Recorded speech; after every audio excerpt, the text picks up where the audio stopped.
はい、今回はクラウドゲーミングの革新的なサービス、Xbox クラウドゲーミングについて話をしたいと思います。Xbox には Xbox ゲームパスというゲームのサブスクリプションがあるのはご存知かと思いますが、最上位プランのアルティメットでは Xbox クラウドゲーミングまでも使えるようになっているのですよね。クラウドゲーミング対応となることで、ゲームパス対象のゲームがスマホでもタブレットでも遊びたい放題。今では Fire TV も Xbox クラウドゲーミング対応になっちゃったわけで、ほんとゲーム機がいらないって時代になりつつある。ただ、やっぱりクラウドゲーミングってリモートプレイなわけで、ローカル起動のゲームプレイに比べて難点がないわけでもない。実際私もここ数ヶ月使い続けて気づいたこともありますので、今回は Xbox クラウドゲーミングのメリットデメリットについて、ここにまとめておきたいと思います。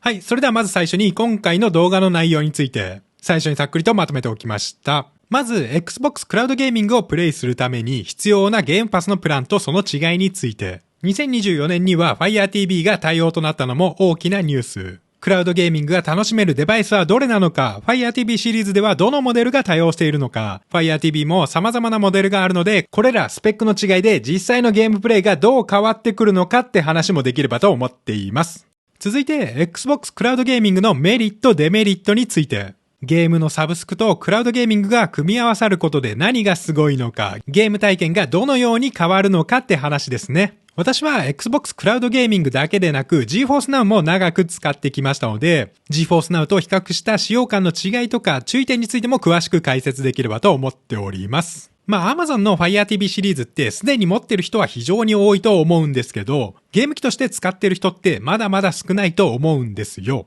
映画やドラマの動画鑑賞だけで使うってのはちょっともったいないし、エンタメデバイスとして今後はクラウドゲーミングが重要となってくるのも間違いない。興味あるなしに関わらず理解を深めておいて損もないのではないんじゃないかなと。概要欄には目次も作ってありますので、ごちゃごちゃうるせえなってところはすっ飛ばしていただいて、気になるところだけでも見ていっていただけると幸いです。それでは行ってみましょい。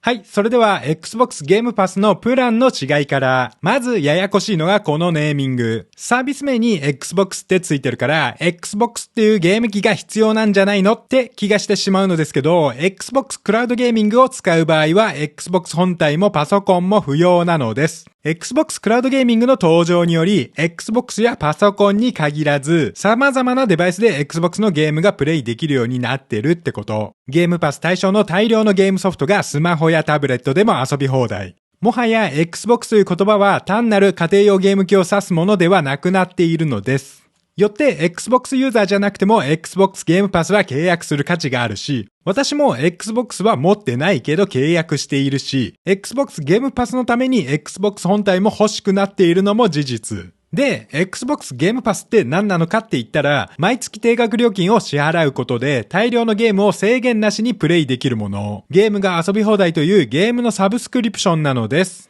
Xbox ユーザー向けのプランがゲームパスコアとゲームパススタンダード。PC ユーザー向けのプランが PC ゲームパス。Xbox と PC の両方に対応しているのがゲームパスアルティメット。公式サイトではコンソールと PC でプランが分かれているのですが、要は Xbox にインストールして使うのがコアとスタンダードであり、PC にインストールして使うのが PC ゲームパスだってこと。上位のプラン、アルティメットは Xbox と PC の両方にインストールしても遊べるのだけど、このアルティメットだけインストールしなくても遊べるわけ。インストールせず、クラウドで起動するってのが Xbox クラウドゲーミングという機能なのです。また、アルティメットプランは発売直後のゲームを楽しめる Day1 にも対応。Day1 って発売初日、1日目からって意味。発売したばかりの最新作ゲームまでもプレイできてしまうってのもびっくりなんですよね。一般的なサブスクって旧作とか純新作とか少し時間が経った作品を開放するイメージがあると思うのですけれども、ゲームパスアルティメットでは新作リリースの日の初日から開放されまくり、新作買ったら1本7、8千円、下手したら1万円以上することもありますからね。1本やったら元取れるどころかアホみたいに安いんですけど大丈夫なんでしょうか。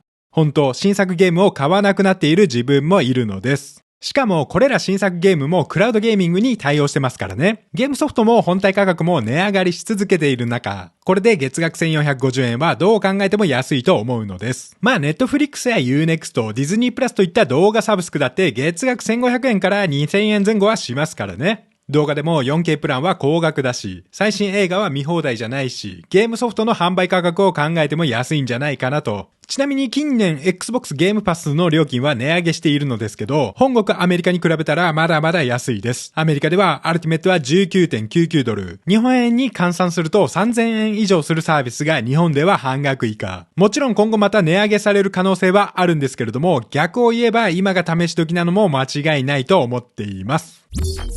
はい、続いて Xbox クラウドゲーミングの対応デバイスについて、具体的にどのようなデバイスで Xbox のゲームが楽しめるのか、クラウドゲーミングすることができるのかって話。最初に Xbox クラウドゲーミングに対応したのは Android のスマートフォン。2020年にプロジェクト X クラウドという名称でサービスが開始しており、その後 Xbox クラウドゲーミングベータとなり、Xbox の本体、コンソール機でも利用可能へ。2023年末には VR ゴーグルのメタクエストにも対応となり、2024年7月には Fire TV でもプレイできるようになったのです。VR のメタクエストにも対応したってことで、VR ゴーグルを使って大画面プレイするなんてことも可能。自宅にゲーム機だけでなく、テレビすらもいらなくなっちゃってるってわけですね。2025年となった現時点でも Xbox クラウドゲーミングは未だベータ版なのですけれども、サービス開始当初よりも動作は安定するようになっており、想像以上に快適にプレイもできます。本当、下手な PC でローカル起動するより快適。私は一通りのデバイスで試してるんですが、不具合といった不具合も本当遭遇しなくなってますからね。この辺の具体的なプレイ体験については後で説明したいと思ってるのですが、ゲームパスアルティメイトが異様なコスパを誇るのは間違いない。ゲームパスが登場してからというものを Xbox 本体も品薄になっちゃってるから、その人気っぷりは言うまでもなく、そんな中 Fire TV のような格安なデバイスでも試せるってのは素晴らしいなとも思いました。はい、続いて具体的に PC や Xbox 以外のデバイスで Xbox クラウドゲーミングをプレイするにはどうしたらいいのかって話。最近では Fire TV でプレイ可能になったのが革命的であり、導入コストが低いのもやはり Fire TV。というわけで、主に Fire TV で遊ぶ場合で解説したいと思います。Xbox クラウドゲーミングが Fire TV に対応したのは2024年7月。最初は第2世代の Fire TV Stick 4K と第2世代の Fire TV Stick 4K Max への対応で開始となりましたが、現在では第1世代の Fire TV Stick 4K Max と第3世代の Fire TV Cube にも対応へ。ただ2024年発売の Fire TV Stick HD には対応してないので気をつけてください。Fire TV で Xbox クラウドゲーミングをプレイする場合は、専用の Xbox アプリで起動となります。アプリで Xbox と検索すれば出てくるので、これをインストール。この Xbox アプリを起動して、Xbox ゲームパスアルティメットを契約している Microsoft アカウントでサインイン。あとはコントローラーをペアリングすればゲームプレイ可能となります。Fire TV では多くの Bluetooth コントローラーに対応しており、Xbox コントローラーだけでなく、PlayStation 4の DualShock、プレステ5の DualSense、Nintendo Switch のプロコントローラーにも対応してるんだけど、スイッチのプロコンだと A と B、X と Y が逆になるので気をつけて。主要コントローラーに一通り対応してるのはありがたいなと。少なからずゲームをする人ならどれかしら持ってるはずだし、Xbox コントローラーなんていくつあってもいいですからね。これを機に買ったって良いとも思うのでした。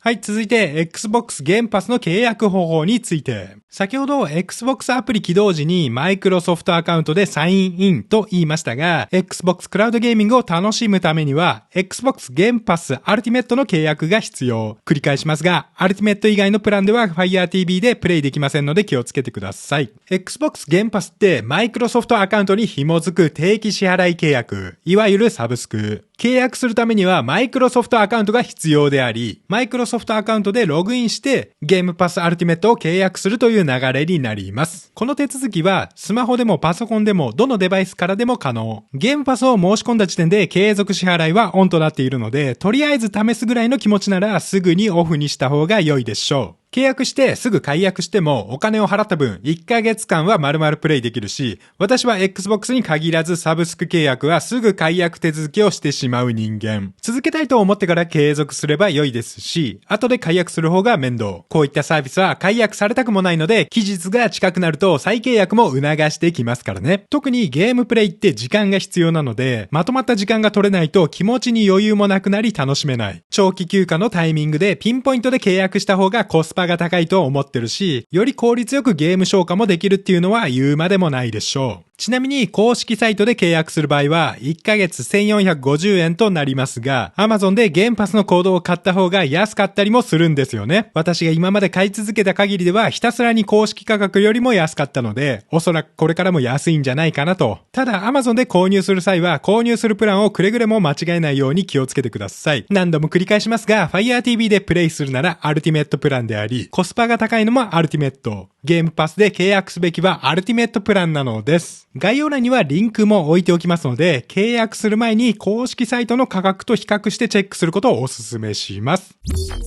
はい、続いて Fire TV シリーズで Xbox クラウドゲーミングを起動した時の動作の違いについて。Fire TV は Fire TV Stick 4K、4K Max キューブの順で高額となっており、スペックも値段に比例して高性能となるのですが、このスペックの差によるゲームプレイ体験に違いはあるのかって話ですね。まずゲーム起動するまでの時間なんですけど、だいぶ違いました。本体起動、Xbox アプリの起動、ゲームソフトが表示されるまでの時間。これ、右上が Fire TV Stick 4K、左下が 4K Max、右下がキューブなんですけれども、全部 Fire TV キューブが圧倒的に速かったです。さすがオクタコア。4K と 4K Max の差も微妙にありますが、4K Max とキューブを比較してみるとだいぶ違うんですよね。キューブの方がスクロールもヌルヌル動いているのがお分かりになりますでしょうか。クラウドゲーミングってゲーム起動してから滑らかになるまでちょっと時間が必要だったりもするのですが、こういった通信が安定するまでの時間もちょっと差があるような気がしました。この辺は処理スペックだけでなく Wi-Fi 性能も関係しているんじゃないかなと。4K は Wi-Fi 6対応ですが 4K Max は Wi-Fi 6E に対応。キューブは Wi-Fi 6E には未対応なのですが 2×2 の MIMO に対応してるんですよね。実際我が家のルーター Wi-Fi 6と Wi-Fi 7の2つのルーターで検証してみたところ 4K と 4K Max では 300Mbps から 400Mbps の通信速度が出るのに対しキューブでは 500Mbps から 600Mbps の速度が出ている。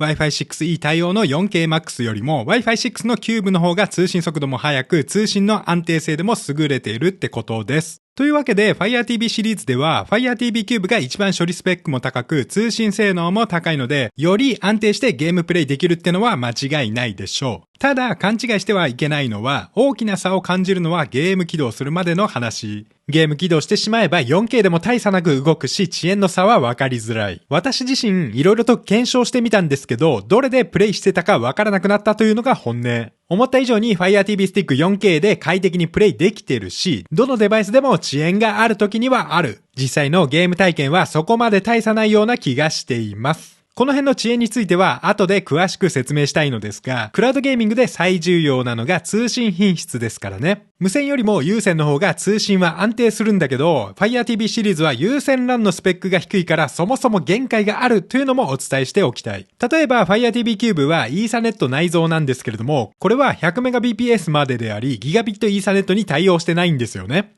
Fire TV スティックの方も別売りで Ethernet アダプターを使ったとしても 100Mbps までしか出ません。Fire TV という本体が Gigabit Ethernet に未対応なわけで、有線接続したからといって Xbox クラウドゲーミングが快適になるわけではないし、むしろ有線が使い物にならない Fire TV では通信品質という点において限界があるのです。少なくとも Xbox クラウドゲーミングをやるために2万円もするキューブを買うってのは違うと思ってるし、4K から 4K Max へ買い替えても体感できるような違いはない。とりあえず試すなら 4K で十分なんじゃないかなって結論でした。まあ Fire TV の中でコスパが高いのが Fire TV Stick 4K ですからね。具体的な Fire TV シリーズの違いについては前回の動画でも詳しく説明しておりますので、よろしければそちらもチェックしてみてください。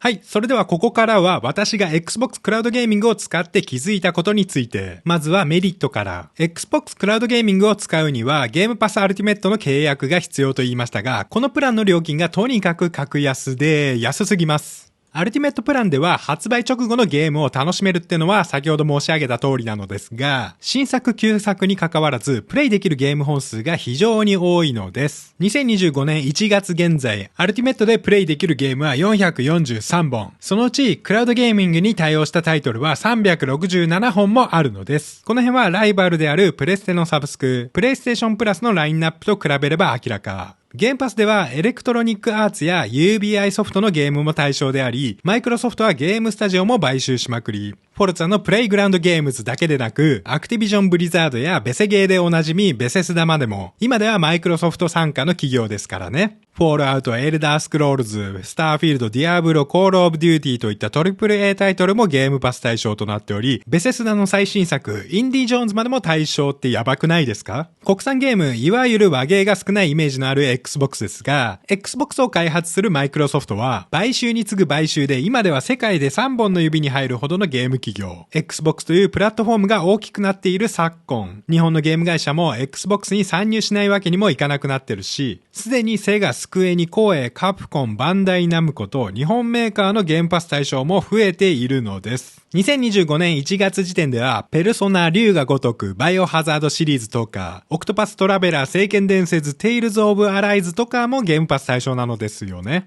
こんだけゲームがあるのにわざわざ和ゲーにこだわる必要もないわけで、やってないだけ知らないだけでやり尽くせないほどに面白いゲームはあるし、やってみたら意外と面白いってことも多いのです。私の場合、Steam のウィッシュリストに入れてたゲームが Xbox ゲームパスに結構あったんですよね。今年の Steam ウィンターセールでは購入する本数が激減するという事態にも発展しています。これらのゲーム、マジで一旦カートに入れてたんだけど、ゲームパスでプレイできるなら買う必要ないじゃんって、6660円も浮いちゃいました。ゲームパスで確認すれば無駄な所有欲がなくなるってのもあるし、セールで焦って買わなくもなる。そもそもサブスクは面白いゲームが1本あれば儲けもの。AAA タイトルのゲームもたくさんあるし、名作のインディーズゲームも多いですからね。ハマらないゲームを探す方が難しいんじゃないかなと。ちなみに世界最大のゲーム企業は、すでにソニーや任天堂ではなく中国のテンセント。ゲーム業界においては中国企業がシェアを占めるということも理解しておきたい。PUBG やオーナーオブキングスを展開しているレベルインフィニットもテンセント。テンセントは多くのゲーム企業に投資もしており、リーグオブレジェンドのライアットゲームズ、フォートナイトのエピックゲームズ、クラッシュオブクランのスーパーセルとか、どれも筆頭株主となっているのです。他にも荒野行動や第五人格を手掛けるネットイースや、原神やスタレ、全ゼロを展開しているホヨバースのミホヨも中国企業ですからね。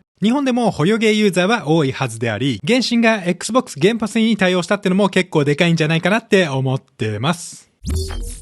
はい、続いてのメリット。Xbox クラウドゲーミングをプレイできるデバイスが非常に多いです。ゲームパスで多くのゲームがプレイし放題と言いましたが、これらプレイし放題の多くのゲームがゲーム機ではない多くのデバイスで楽しめるということ。一人一台のレベルで普及しているスマートフォン。すでに持っているデバイスでプレイできれば初期費用も不要であり、スマホ以外のデバイスでもできる可能性があるのが素晴らしい。一人が持つ複数のデバイスでプレイできることで環境に合わせたプレイまでもできるようになったんだなと感じています。旅行中にスマホの小さい画面で楽しむってことから、旅行先のテレビの大画面に Fire TV を挿してプレイしたり、そっちがテレビでやるんだったらこっちはメタクエストでプレイしたって良いんですよね。いつでもどこでもプレイするってだけでなく、プレイする方法までもどこでも選べるようになっているのです。データはクラウド連携されるので、スマホでやってた続きを Fire TV でプレイしたりもできる。より高品質な環境でプレイしたいなら、クラウドゲーミングではなく、Xbox や PC にインストールしてプレイしても良いですからね。Xbox Play Anywhere により、Xbox と PC の両方で遊べるゲームも多くなっており、Xbox 本体にゲームパス対象ソフトをインストールすれば、Xbox リモートプレイでストリーミングプレイも利用可能となったりもする。ローカル、リモート、クラウドとプレイするデバイスだけでなくゲーム起動するデバイスまでも選択できるのです。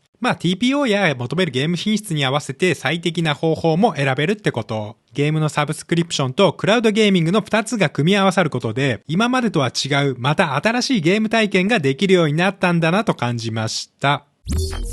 はい、続いてのメリット。Xbox クラウドゲーミングは本体にゲームをインストールする必要がないので、ゲームをプレイするまでの手間がありません。本体にストレージ容量を用意する必要もないし、ゲームダウンロードする時間もインストールする時間も不要。事前にゲームプレイ環境を作る手間がほんとないんです。最近のゲームはオンライン購入が当たり前。ゲーム容量が1本 100GB を超えるものも多いですからね。ダウンロードだけで1日とか、アップデートに1時間とか、そうやって膨大になっていくゲームデータを管理する手間もないのです。ダウンロード不要ですぐにゲーム起動し、アップデートも不要。すでにゲームがインストールされ、準備されている状態がクラウドゲーミングなのです。気になっていたゲームをサクッと遊べてサクッと終了できる。やりたいと思ったデバイスでやりたい時にプレイできる。Xbox 前提なので強制終了も楽だし、次のゲームまでも早い。テレビ番組のザッピング視聴のように特回引っかえプレイできる。これぞサブスクって感じ。ゲームを試してやめての繰り返し、無駄に消化しまくることができるのです。サブスクリプションってコンテンツの数ばかりに目が行きがちですが、使いやすいかプレイしやすいかってことも非常に重要なのですよね。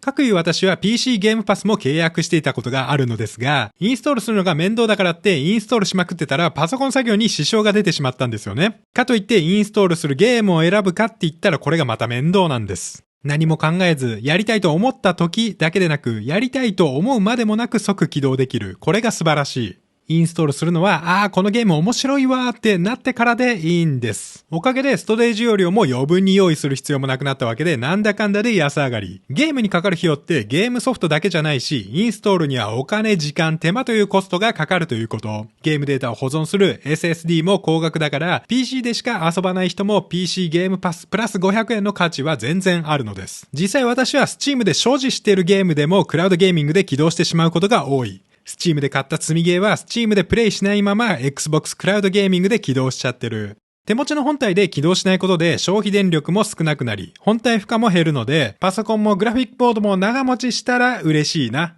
スマホやノートパソコン、Steam Deck といったモバイル機ではバッテリーが長持ちするのも事実です。小さいデバイスで充電しながらプレイするのって非常に抵抗があるんですけれども、クラウドゲーミングなら気にせず充電できるし無理してる感じもない。スマホアプリでクロスプレイ対応のゲームも増えてますけど、スマホ版ではなく Xbox 版で起動することもできる。こういった選択ができることも非常に面白いと思うのでした。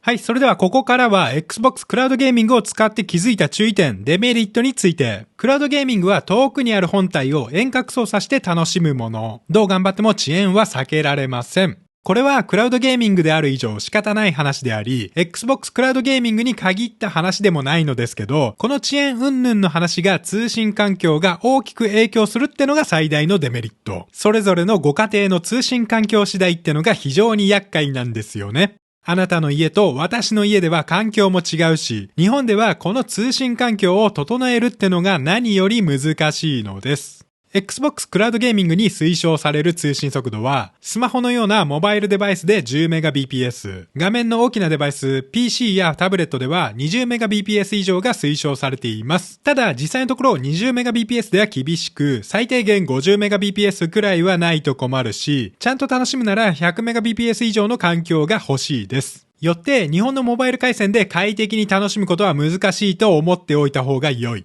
お世辞にも快適にプレイできるとは言えないのです。日本の窓口である羽田空港の通信速度でこんなもんですからね。左から楽天モバイル、ポボ 2.0、IIJ ミオ。ポボ 2.0 はモバイルルーターで使っています。出張中の貴重な時間を使ってこの 20Mbps 程度の回線で試してみたんですけれども、一通りの SIM でゲームプレイしてどれも頻繁にラグってたし、回線が安定してないのも明らかでした。こちらは新千歳空港なんですけど、やっぱりストレス感じる遅延ですね。クラウドゲーミングってデータ通信量も多いからデータ量で料金が決まるモバイルプランで使うのもナンセンス。というわけで固定回線でプレイが前提のサービスなのですが、固定回線だからといってまともに速度が出ない人も多いでしょう。参考までに我が家は賃貸の集合住宅なので、最大 1GBps までの契約。無線で300から 500Mbps。フレッツ光で光コラボは苦手なので、プロバイダーは別で契約しています。もちろん使う機器により通信速度は多少前後するのですが、これくらいの環境でゲームをしたところで遅延するときには遅延するのがクラウドゲーミングなのです。この辺はゲームごとに最適化具合も異なるでしょうし、プレイする時間帯も関係するでしょう。夜中は回線だけでなくサーバーも混雑しますからね。こういった遅延の原因については推測するしかないのですが、通信速度だけでなく起動するデバイスの影響も少なからずあると感じています。オペレーションシステムが変わればソフトウェアも変わるし、Xbox クラウドゲーミング自体も未だベータ版ですからね。そんな中、私がクラウドゲーミングを長くプレイして感じているのが、iPhone や iPad、Mac といった Apple デバイスでは挙動が異なる傾向にあり、遅延を感じることが多いということ。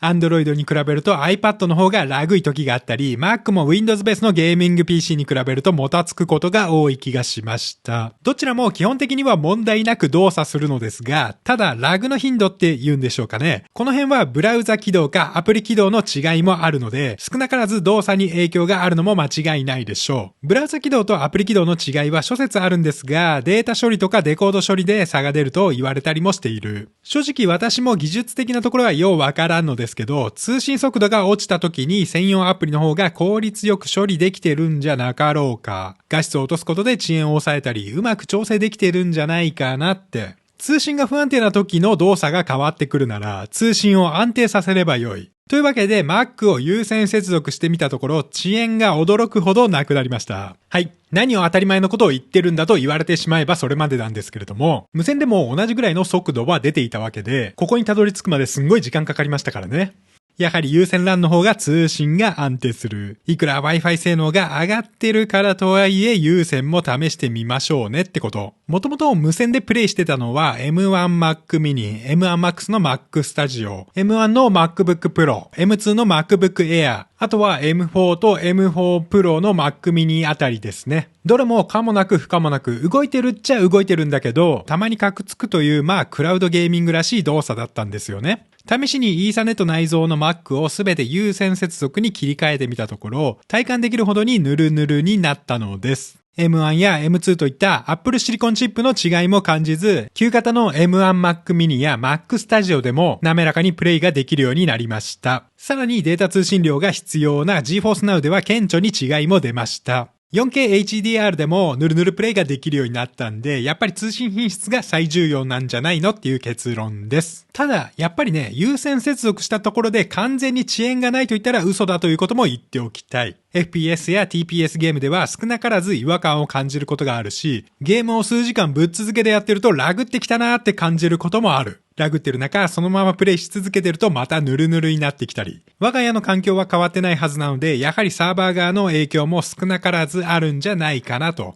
というわけで、いくら遅延を感じないとはいえ、そのうち遅延が発生することを想定してプレイした方が良いですね。ちなみに通信品質という点では通信のレイテンシを表す数値、ピンの値も低い方が良いと言われますが、これはあくまでリアルタイム性を求めるゲームの場合、ピンの値がといったところでどうすることもできないと思ってるし、そもそもクラウドゲーミングでは通信遅延による入力遅延は避けられないというのは先ほど申し上げた通り、FPS や格ゲーといったリアルタイムのガチの対人ゲームは厳しいのです。逆を言えばそれ以外のゲームは結構ストレスなくプレイできるってこと。RPG やシミュレーションゲーム、アドベンチャーゲームやパズルゲームだけでなく、意外とアクションゲームやシューティングゲームもいけるし、レースゲームや音ゲーも違和感なくプレイできてしまうくらいの品質です。ソロで楽しむゲームならほとんど問題ないんじゃないかなってレベル。以前はゲームによって遅延が大きいゲームもあったりしたのですが、この辺もだいぶ改善されており、完全に無理だなってゲームもない。少なくとも私がプレイしている限りではストレスを感じるようなゲームもなくなっています。そこそこハイスペックのゲーミング PC を持ってるつもりの私ですらクラウドゲーミングで起動することが増えてますからね。ほんと下手な PC よりも快適にプレイできるから結構びっくりすると思うんだけど、こればっかりは試して判断してみてくださいとしか言えないのでした。はい、続いてのデメリット。Xbox クラウドゲーミングは画質があんまりよろしくありません。解像度は最大 1080p のフル HD 画質までの対応となっており、フレームレートも 60fps まで。フレームレートはゲームによっても違うようで、一部のゲームでは 30fps の場合もあったり、画質も本当にフル HD なのかなってくらいに悪く感じることも多いのです。そもそも画質の設定がいじれませんので、この辺の詳細もよくわからない。大画面でプレイするほどに画質の荒さは目立つし、解像度が低いためにメニューや文字が大きくなりがち。大画面に合わせて最適化することもできず、画面が大きくなるほどに拡大しただけな感じも否めない。特に最新の AAA タイトルのゲームをやると、ちょっと残念な気持ちになる。イメージとしてはプレステ3のゲームを大画面でやってるような感じですね。40インチを超えるとちょっと映像の汚さも目立つかなと。私はリビングの65インチテレビでもプレイするのですけど、大画面でやりがちなのは画質が荒くても良いかなーってゲーム。カジュアルゲームとか、やっぱりインディーズゲームですね。逆を言えば iPad や Steam Deck といった小さい画面なら画質は全く気になりません。PC のディスプレイでも27インチとか32インチくらいならこれくらいの解像度でプレイすることも多いですからね。気になるのはテレビでプレイするとき、Fire TV でプレイできるようになったことで画質も気になるようになってしまったって話。この辺のところは画質設定をいじる手間がなく勝手に最適化してくれるっていう手軽さもあるので一長一短。とりあえずクラウドゲーミングで試して気に入ったゲームはインストールして高画質プレイすれば良いのではないかなとも思いました。はい、続いてのデメリット。Xbox クラウドゲーミングでプレイできるゲームはゲームごとにその仕様が異なります。Xbox には様々な機能があるのですけれども、すべてのゲームがそれらの機能に対応しているかといえば全くもって全然そんなことはないということ。Xbox クラウドゲーミングに対応しているけど、Xbox Play Anywhere には対応してないゲームもあるということ。Xbox Play Anywhere って何なのかって言ったら、Xbox と PC のクロスバイに対応したゲームであり、データ連携のクロスプログレッションや、お互いのユーザーとクロスプレイにも対応しているゲーム。要は PC でも Xbox でも同じように楽しめるゲームってこと。ただ現状では Xbox と PC で同じように使えるかといえばまだまだ発展途上であり、どちらかといえば Xbox ベースのゲームが多いのです。Xbox クラウドゲーミングでゲーム起動すると基本的に Xbox 版が起動しますので PC 版とは UI も異なります。クラウド起動する以上、クラウドセーブが前提なのですが、Xbox と PC ではセーブデータが別物となっているゲームも多いのです。で、何が問題なのかっていうと、クラウドでプレイしていたゲームをパソコンでインストールしてプレイしてみたら、セーブデータが引き継がれない場合があるのです。我々ゲーマーにとってセーブデータって命ですからね。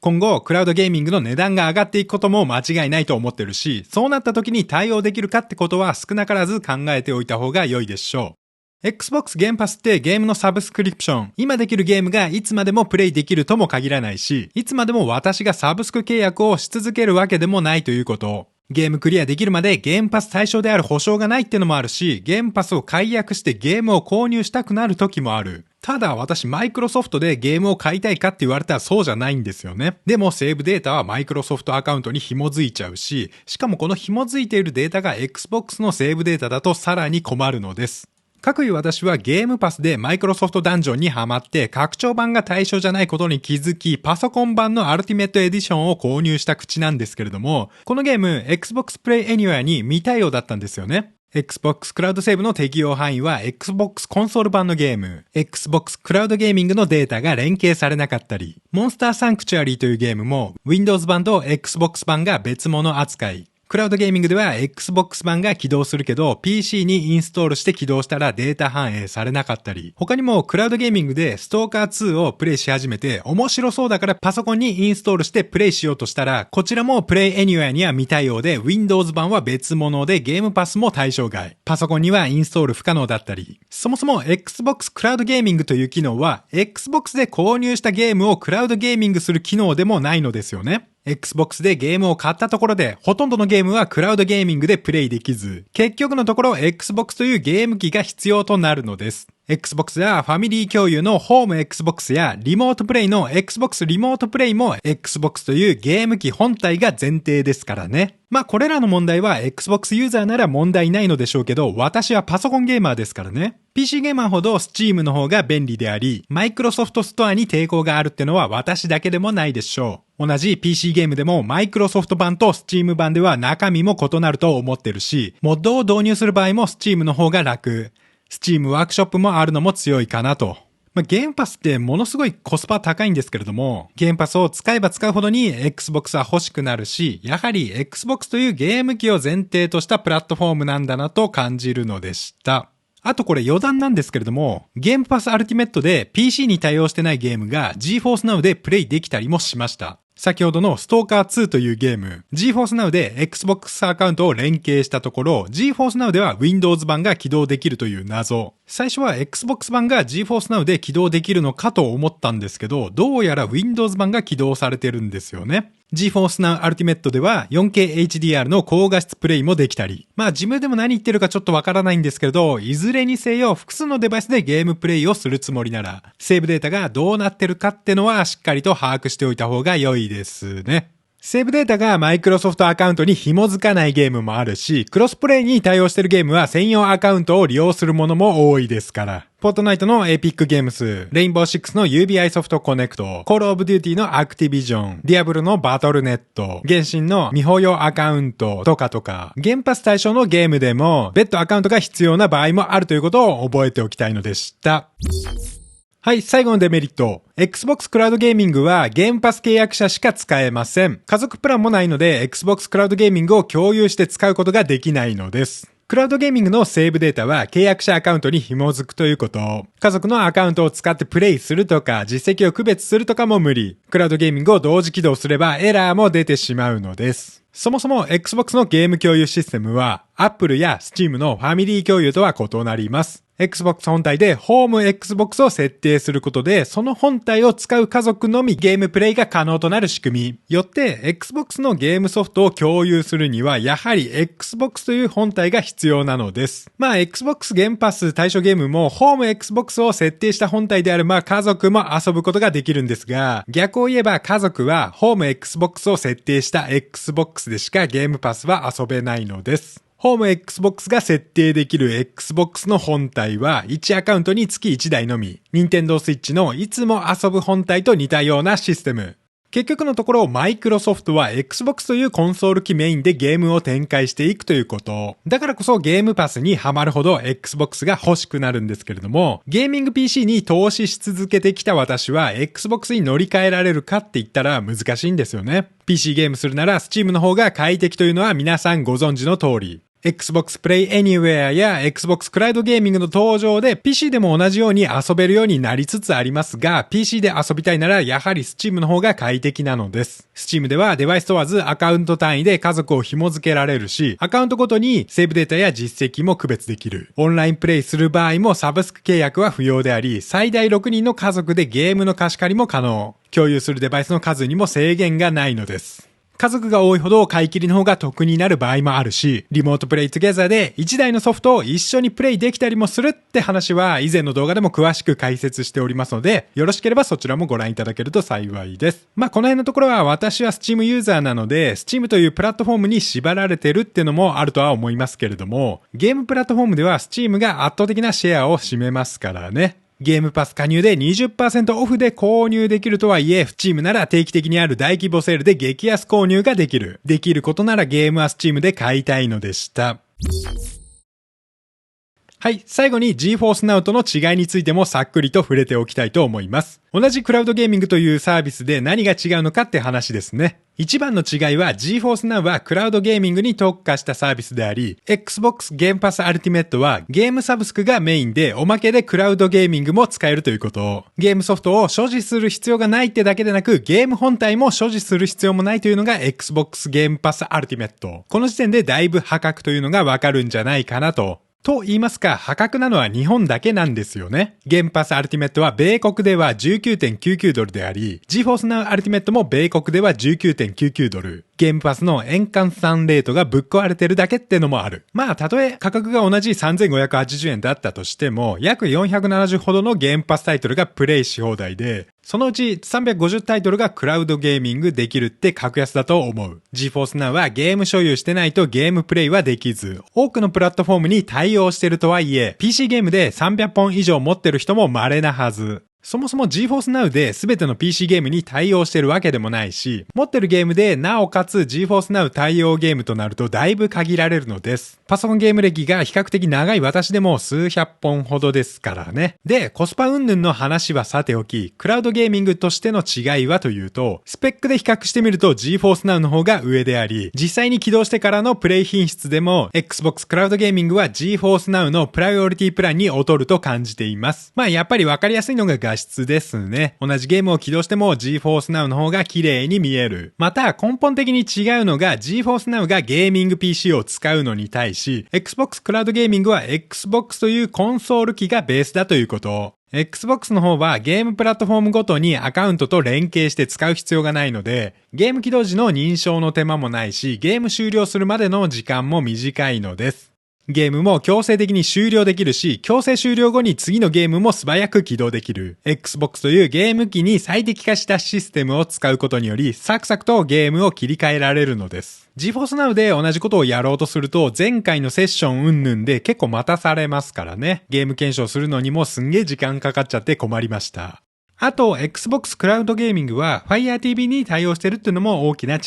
GeForce Now は Fire TV には対応しておらず、代わりに Chromecast や Google TV ストリーマーに対応となっている。Fire TV と Chromecast ではどちらが優れているかってのは一概には言えませんが、どちらが普及しているかといえばやはり Fire TV でしょう。クラウドゲーミング対応の差で今後はストリーミングデバイスとしての差も出てくるはずであり、コスパが高い Fire TV で試せるってことも大きなメリットのような気がしました。というわけで Xbox クラウドゲーミングと比較した GeForce Now のメリットデメリットをまとめるとこんな感じ。Xbox クラウドゲーミングって GeForce Now のクラウドゲーミングだけでなくゲームのサブスクリプションまでついているということ。高品質なゲーミング PC を使いたいとか細かい設定をしたいなら GeForce Now なのですが、パソコンならではの手間や不具合もありますからね。PC はあくまで PC であり、考える手間がないのは Xbox。最新ゲームをカジュアルに楽しみたいならゲームパスでしょう。ただ GeForce Now のアルティメットプランは値段が高いだけであって結構すごくて、もうちょっとこれは別物です。RTX 4080相当のゲーミング PC が使えるので、比べ物にならないほどの高スペック。画質は 4K HDR 対応で、4K でも 120fps での映像出力が可能。実際、クラウドゲーミングとは思えないほどの高画質でプレイが可能でした。これ自宅に余ってた PC、M1 Mac mini で起動してるんですけれども、まあ私のゲーミング PC よりも快適にプレイできてほんとびっくり。高性能なゲーミングモニターを用意すれば最高峰のゲーム体験もできてしまうのです。HDR 対応で高リフレッシュレートに対応した高性能ディスプレイも多いですからね。コストパフォーマンスが高いのがイノくんのディスプレイ。私は提供品を使わせていただいておりますが、HDR1000 のミニ LED パネルでリフレッシュレート 144Hz という化け物ディスプレイ。こういった最高峰のディスプレイを使えば GeForce Now の凄さもよくわかるし、この性能もフルで活かせるのも GeForce Now。私のゲーミング PC よりもヌルヌル動いてるのに本体が静かっていうのも違和感なんですよね。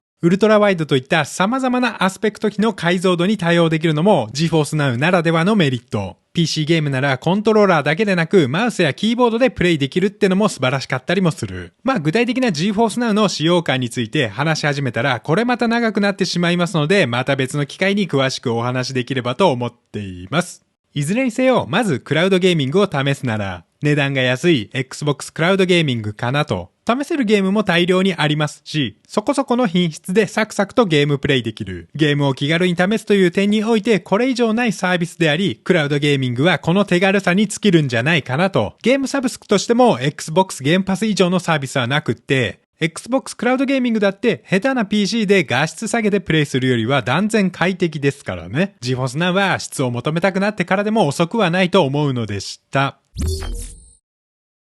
はい、最後にまとめです。Xbox ゲームパスって Xbox 前提のサービスではなくなっており、Xbox がなくともゲームを楽しめるサービスになっているってこと。Xbox が欲しい人もそうではない人も最新のゲームがどんなもんかって試せるのが素晴らしいんですよね。すでに持ってるデバイスで試せれば本体を購入するリスクもなくなるし、ゲームのお試しだけでなくクラウドゲーミングのお試しとしても十分価値あるサービスだなとも感じました。私はマイクロソフトの回し物ではないのですけど、ゲームサブスクとクラウドゲーミングを組み合わせて使えるってのがとにかく素晴らしいんですよね。大量のゲームがすでにクラウドに用意されており、最適化されているがゆえにどこでもプレイできる。これにより、本当新しいゲーム体験ができるようになったなとも感じています。ゲーミング PC や家庭用ゲーム機でもなく、Steam Deck といったポータブルゲーミングデバイスでもない。また新しいゲーム機を手に入れたような感覚。スマホやタブレットでプレイしまくれるし、リビングのテレビや作業用デスクでもゲームプレイ。